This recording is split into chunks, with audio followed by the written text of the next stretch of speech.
এত ধুলো যে কোথা থেকে আসে সেটাই বলতে পারি না।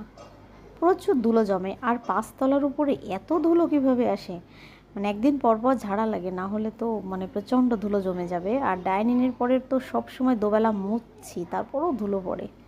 নমস্কার, কেমন আছো সবাই? টুইন বেবি অ্যান্ড মমসের আরও একটি ব্লগে তোমাদের স্বাগত জানাচ্ছি। আজকে সোমবার, ঘড়িতে এখন বাজে 11টা 30। তো আমি দেখো একটা সাদা ফুলের শুভ্রতা তোমাদের দেখাচ্ছি, একটা ফ্লাওয়ার ভেস, চেরি। এটা ফুল কিন্তু চেরি, আর অবশ্যই আর্টিফিশিয়াল এবং হোয়াইট কালারের মধ্যে। হয়তো ভাবছো একে তো ধুলো তারপরে হোয়াইট কালার, কিন্তু হোয়াইট কালার দেখতে খুব ভালো লাগে। আর আমার কাছে তো মানে ফুলদানি মানেই, সাদা ফুলদানি মানেই খুব সুন্দর। তো আমি যাই আনি আমার সাদা কালারটা খুবই ভালো লাগে, অন্তত ফুলদানির ক্ষেত্রে। আর এটা ডাইনিংয়ের জন্যই কিনেছি, আর এভাবেই থাকবে, খুব ভালোই লাগছে দেখতে। তো চলে গেলাম রান্নাঘরে, চলে যাব। বেলা তো গড়িয়েই চলেছে। বাচ্চাদের অলরেডি আমি স্কুলে দিয়ে এসেছি, আর কিছুদিন পরে তো স্কুল বন্ধ হয়ে যাচ্ছে, পুজোর ছুটি। তা তোমরা কি কেনাকাটা কি শেষ করতে পারলে? অবশ্যই কমেন্ট করে জানিও। তো মাছটা একটু বড়ই ছিল, তো কাটা বাছা শেষ করে ধোয়া টোয়া রেডি, একটু ডিমও হয়েছিল।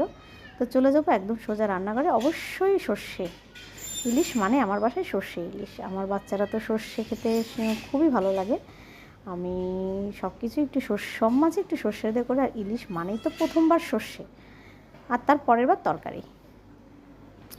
তো দুপুরের জন্য আমি ভাপা করেছিলাম সরিষা দিয়ে, আর রাতের জন্য কচুর মুখি দিয়ে ইলিশ মাছ রান্না করেছিলাম। কচুর মুখি দিয়ে ইলিশ মাছের ঝোল খেতে অনেক অনেক মজা লাগে, তাও আবার গরম গরম। আর সরিষা ভাত তো ভালোই। তো দুইবারের জন্য রান্নাটা শেষ করলাম, এখন চলে যাব, একটু বেরোবো আমি।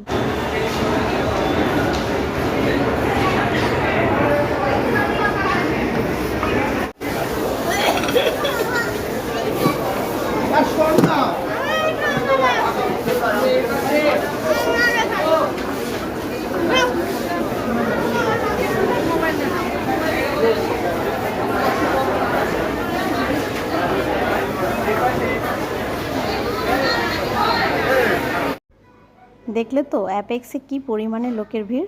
আচ্ছা, শুধু কি দেশ গ্রামে কেনাকাটা হয়? ঢাকা শহর এরকমভাবে কেনাকাটা হয়, তাও আবার অ্যাপেক্সের মতো ব্র্যান্ডেও যদি এত ভিড় হয়, তাহলে তো বলো কি সাধারণ মার্কেটে কেমনটা হয়, তাহলে বোঝো। কিন্তু আমরা জাস্ট অ্যাপেক্সে আর টপ 10 থেকে কেনাকাটাটা সারলাম। ওর বাবা আর 2 ছেলে, বাপ ছেলেদের জন্য আজকের দিনটা শুধু বাপ ছেলেদের জন্য কেনাকাটাটা শেষ হলো। আর আমারটা থাকলো, একসঙ্গে এত কেনাকাটা করব না।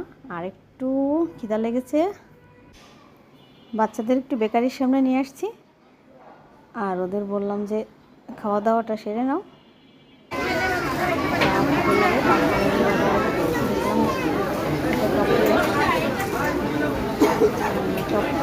টপটেন থেকে 3 বাচ্চা 3জনে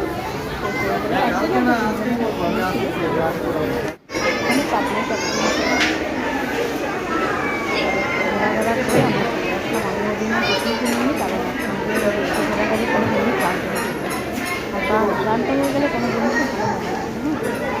আর তোমরা কত দূর কী কেনাকাটা করেছো অবশ্যই কিন্তু জানাতে পারো, ঠিক আছে? আজকে পর্যন্ত ভালো থেকে সুস্থ থেকে